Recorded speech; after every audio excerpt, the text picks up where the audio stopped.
Welcome to Laugh Through It All. I'm your host, Tracy. Today, my co host is Sheri Galens, a counselor out of Royal Oak, Michigan. Come join us as we talk about finding a therapist, anxiety and depression in adults and kids, where does COVID fall into all of this, and how to relax your racing mind. Welcome to Laugh Through It All. Thank you, Sheri, so much for joining us. I'm very excited for today because I know we're going to talk about depression and anxiety. It is very near and dear to my heart. So, before we just start chit chatting, why don't you tell everybody a little bit about yourself? I am a therapist, licensed as a professional counselor. I've been in the business for over 20 years. The last couple of years, I opened up a practice, a private practice that's in Royal Oak. I love what I do for a living. So I'm glad I can be here and to share my wisdom and we'll go I forward. believe wholeheartedly in therapy, so I appreciate what you do because I think everybody, literally everybody, should at some point in their life go through therapy. I do think an important message is that you need to keep going until you find one that works for you. I definitely tried a couple that just we did not mesh. And so once I did find someone that was able to meet the needs, and I think going into therapy, knowing what kind of communication that Yeah. you need, I think that's important to not only keep going until you get it, but to even express it to your therapist on what it is you're looking for. For me, I was looking for someone who would talk to me. I don't want someone just to sit there and listen. I'm thinking I could do that to my girlfriends and not pay you. So, I mean, do you agree? Like, what would you say to someone who is looking for a new therapist? I even say that in my introduction to new clients that come in. I emphasize how important a good fit is. I myself had the same experience, like, Yes. not that long ago, and where, yeah, I had a therapist and it just wasn't clicking, and I tried to get it to work and it wasn't working, and then I was able to find the therapist that I have now, Yeah. and I love her to death. She's fabulous, and so, yes, it's not therapy's not gonna work for you if you don't feel like you fit with your therapist, and Absolutely. Because like I said, the first couple that I tried, they really were just sitting there listening. And then by the end of the hour, I'm thinking, okay, so do I have homework? Is there something you want me to do until I meet you again? Because I don't think you even said anything. And one I have now, literally a conversation. That's exactly what I needed. And then you feel more comfortable, I think, if they have your type of communication style, Mhm. then you can open up a lot, I think, a lot more than you would if you were kind of, if someone's just sitting there listening to you. Now that might work for some people, so for this I'm talking about myself. Someone Yeah. that just sits back and listens, I think I would be more apprehensive about what I share because I feel like they're like secretly judging me. I hear that a lot with clients. I'm a little more unique in that way. Is that I develop those relationships with my clients where they feel like I'm somebody that they can talk to. Like I'm not just a So important. professional spewing words at them and advice and suggestions that, there's some connection there. So Yeah, I think that's wonderful. I think that's so important.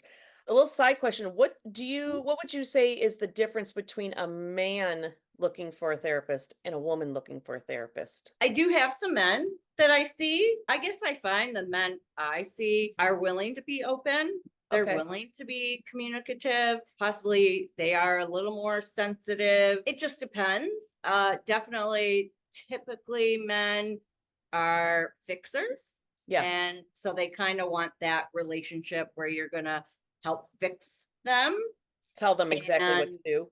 yeah, Yeah. and so I find that can be a hindrance sometimes, but Mhm. again, it's just finding somebody that's the right fit for you. And I do find it interesting that there are lots of men who want a female therapist because they want that more sensitive, more empathetic, more kind, what us women have to offer more naturally, I think. Oh, see, I never So thought about that. I for sure thought differently. I would have thought they were be looking for a man. yeah, I've had some men like reach out and say, wanted a female therapist. They wanted that perspective. They didn't want to hear what another man would have to say to them. But Interesting. I love yeah, that. Okay. Okay. So today, like I said, I wanted to talk about depression and anxiety. Adults and or kids, whichever you feel you can touch upon. For starts, what the main difference between the two? I think the difference is the source behind the anxiety. Adults tend to be more anxious about and depressed maybe about finances and their home life, and where kids, their reasons are social interactions or isolation or interactions with their friends, and then children obviously could be a little bit of stress, could be parental effect that is going on. So I just think that is one thing that just is what is different between them, not the anxiety itself. I think everybody experiences anxiety and depression fairly similarly. Just to be very open about myself, I definitely went through a very depressive time back and forth over the years, but I would say the worst part for me was pretty soon after my divorce when I was home by myself all the time and I went from go go go go go when they're with me and then when they were gone, it was just it was just pure sadness for me.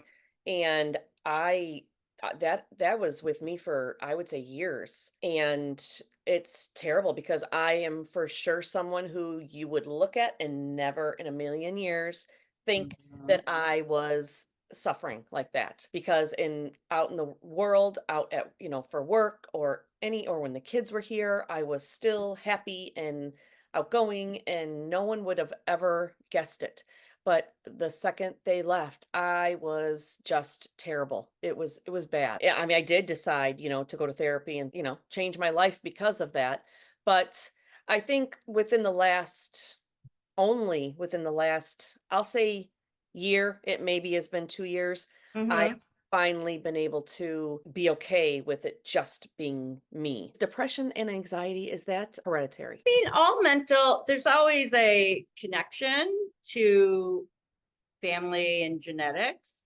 This is my favorite way of saying it to people.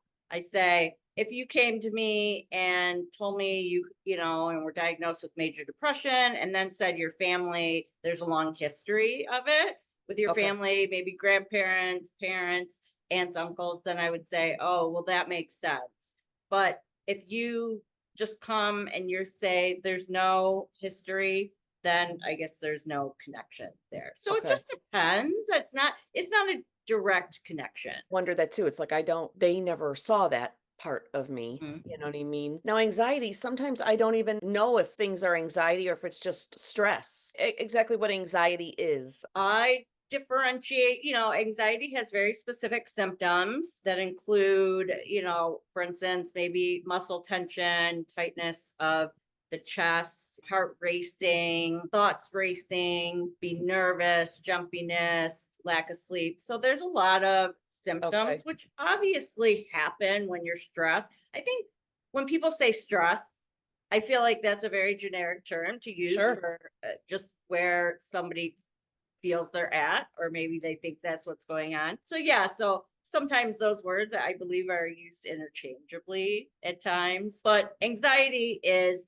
when your nervous system is being dialed up all the time and you're just sort of on edge, it's just always there, and it comes out in all different. It's hard to decipher which Yes. what it is, oh my God, is this like anxiety? Am I feeling all crazy? No, for sure. No, absolutely. I mean, I think you can get that. Even depression can overlap.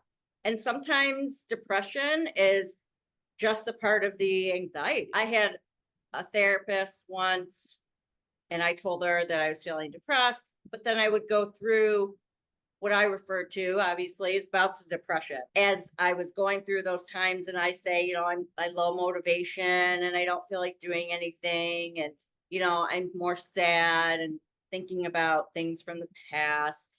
And she really said, people can have anxiety and then have a small bout of depression or depression symptoms. Okay.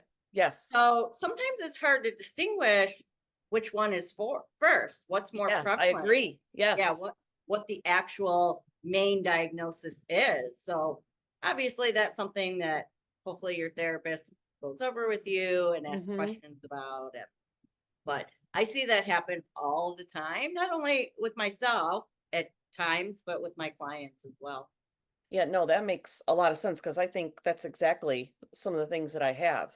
As I have a little mixture of both, and sometimes they come together, and one might cause the other, and the other might, you know what I mean? So they kind of Yeah. piggyback each other sometimes. Yeah. And here's one distinction. This is how I explain to clients. Anxiety is when you're focusing too much on the future, Okay. and depression is when you're focusing too much on your past. I like that a lot. That makes so much sense. God, that even made me a little teary-eyed because that does make so much sense. Wow, very nice.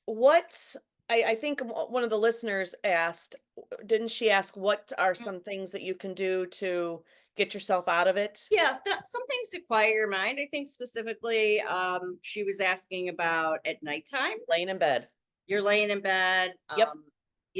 so what to do besides some of the obvious, which adjusting your bedtime routine, doing those nighttime rituals. What else can you do? You've done all the right things, you're laying there and you still can't fall asleep. I come from a space of calming the mind, really trying to focus in on the present moment, just some deep breathing, visualize a calming scene. That was always my favorite. I love that one. Not to Yeah. interrupt you, but let me tell you, that has helped me so much in the past because one of my therapists had me do that. And Mm-hmm. let me tell you something, that works. And I tell my kids that same thing if they have trouble sleeping. It's like take yourself to that place. And Yeah. for mine, it's the beach. And I have to start from the boardwalk Yeah. and walk down the steps. And Yeah. if my mind goes somewhere else, I go right back up those Yeah. steps and start again until I am sitting in a beach chair and Yeah. can feel that sun, feel the breeze, feel the water on my toes. And Yeah. I will repeat that back and forth until I can get it. And then I'm Yeah. asleep. That's perfect. That's a beautiful way of explaining it. Do something a little more technical, like progressive muscle relaxation. So that's where you're really going through like breathing and relaxing from like head to toe and sort of just doing like almost a body scan Yep. as you're trying to fall asleep. And recently for myself, I mean, even me, I get sometimes there's night times Well, I'm revved sure. up. I can't turn my brain off. Hmm. So I have been listening to specifically sleep meditation music. It's based on the idea of like low frequencies. So if you find one, I Google on YouTube. Sometimes I just find I have an app that I love, Insight Timer, which is a great app. It will keep your frequency. So like at a 432 hertz level or 528 hertz level. And that they have found, researchers found that at that level it can be very calming and help you to relax and go to sleep. And that works for me great. Yeah, I also the fan app. So I have Oh, to sleep that, with the yeah. noise of the fan. First do the fan if I focus strictly on the fan noise. And Yeah. if I still can't, then I usually go to the beach scene. Yeah. Those are two of my things. Doing all of, the social media page that I have and now this and Mhm. then working and then, being Yeah. a parent, it's like that is one thing I would say lately that is really difficult is trying to just shut my brain off to go to sleep. So, Yeah. um, and I think age has a lot to do with it too. I swear, age has so much to do with everything. I feel like that's my answer to everything now. It's like it's because I'm getting old. No, I understand 100%. I mean, one other thing I recommend, which sounds kind of simple, but I think some people forget to do it. I've actually recommended to my clients, write things down. If you notice that you're like going over tomorrow's to-do list, Yep. get up and just write that down on a piece of paper and expel that from your brain. And so Yes. that you can feel as if, no, I got it. It's all written down. I'm not going to forget. I can put that out of my mind right now. And sometimes I feel like the things that you're thinking about lots of times when you're trying to go to sleep, they're really not even that important things. So you forget them the next day anyway. They Yeah. weren't all that important, and that's what pisses me off. Yeah, most definitely. And it's very common. I think a lot of people have this experience, unless somebody goes to bed and they're exhausted, it can Right. just fall asleep. So I'm a big proponent of finding whatever fits for you. There's a lot of different ideas out there, things to do. You got to find what works for you. Definitely. Back to depression, anxiety. I would love to know your thoughts about the uprising in either one or anything as far as mental health issue goes in relation to COVID. Oh, yeah. That has definitely been, I feel like, a hot topic and something that I've noticed as a therapist. So I did pull up some facts that I can share. They said the rates of anxiety in adults, the rates of anxiety and depression double. So 1 in 3 adults are now affected by anxiety and depression.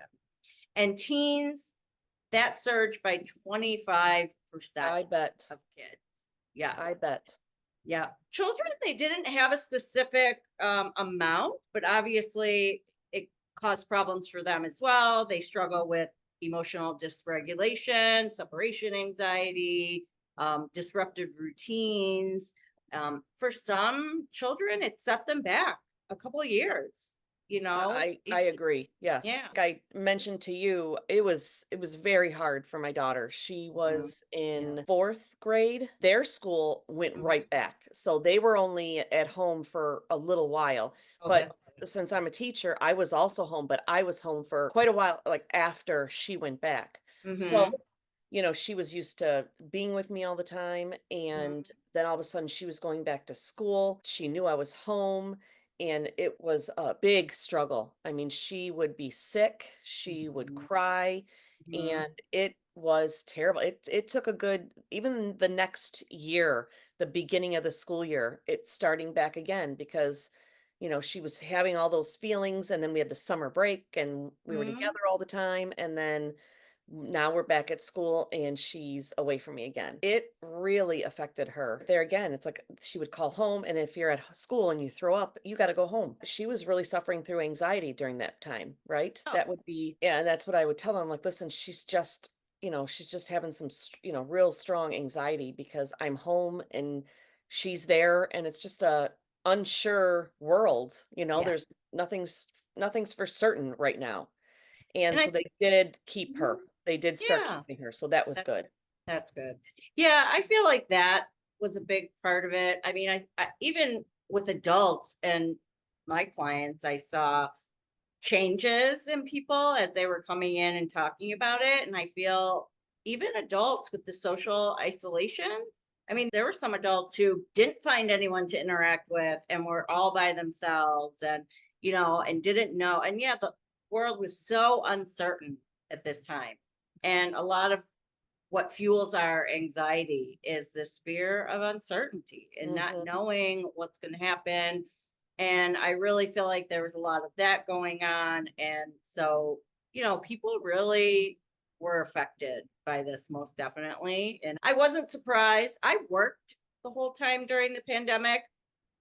Being a mental health professional, I was allowed to stay at work. Sure. And I had some clients that did not want to transfer over and do telehealth. They still wanted to come see me. At the time, I said, I'm willing to come in if you're willing to come in. Mhm. Yeah. Uh, and I feel like some of that helped. Some of them said, you're the only person that I see. So I was glad to be able to provide that for a lot of my clients. It was a struggle. It was a struggle for so many people, all different ages. I never even thought about those people who were completely alone. Just now when you said that, people who had no one to talk to, I'm thinking, "Oh, I never even crossed my mind because I had my kids." So it's like I always had somebody, but I never thought about those people who were struggling along. Oh, especially like senior citizens, and it had to Yeah. be terrible, Yep. Couldn't see your loved ones. It was scary. It was a scary time for a lot of people, I think. One thing I was really surprised about is how many of my clients came in and told me they started drinking more during the pandemic. Oh, I don't doubt that at all. Yes. Mhm. I Mhm. don't doubt that. So now they've got new issues. Yeah. Like, that's not So, a way to to get through this. yeah. No, definitely we worked on those things. And a lot of that did not continue. So, Right. Oh, sure. What advice would you give someone who is looking to get in therapy, need to find a therapist? What's the best avenue to go through to find a therapist? My favorite spot to direct people is Psychology Today. It's Okay. one of the biggest directories for therapists all over the world, all over at least the United States that I'm aware of. To me, that would be one of the first places to go. The main issue I try to when I so if somebody comes to me and is looking for a therapist or maybe had asked me that question personally, first thing I say is determine how you want to pay for that. If you're using your insurance, obviously you have to then find somebody who takes that. Psychology Today is great because you can filter out. I think a lot Okay. of people don't know that. They have a lot of the insurances listed. You can filter out location, male, female, Oh, nice. yeah, what issues you might be having, and then I think go from there. Read the bios. I love everyone's bios on there. Really get into it and kind of get creative. So I feel like read that and get a feel for it. But ultimately, you have to see the person. You have to talk to them. You have to feel like they're a good fit. And don't hesitate to change if you are not happy with the person that you're seeing. Agree. Yes. Please do not hesitate at all to at the very least, let the therapist know this is not working and find somebody else. It's perfectly okay. None of us would ever, I believe, make anyone feel uncomfortable for that. That's something that we learn in our profession is, not everybody is a good fit. I love that. Well, Yeah. thank you so much for joining me. I loved this. We will have to for Thank sure do this again because Okay. I love giving people some information. It's usually it's things that happen to me, and so I want to talk about it. And I know if it happens to me, it's happening to everybody for sure, and not everybody will talk about it. So I Yeah. appreciate you joining me. Thank you everybody for listening. As always, do better, expect better, be better, and come join me next time on Laugh Through It All. Sheri Galens can be found at Peace and Wellness Counseling, 3101 Rochester Road, Royal Oak, Michigan. She can also be found at psychologytoday.com.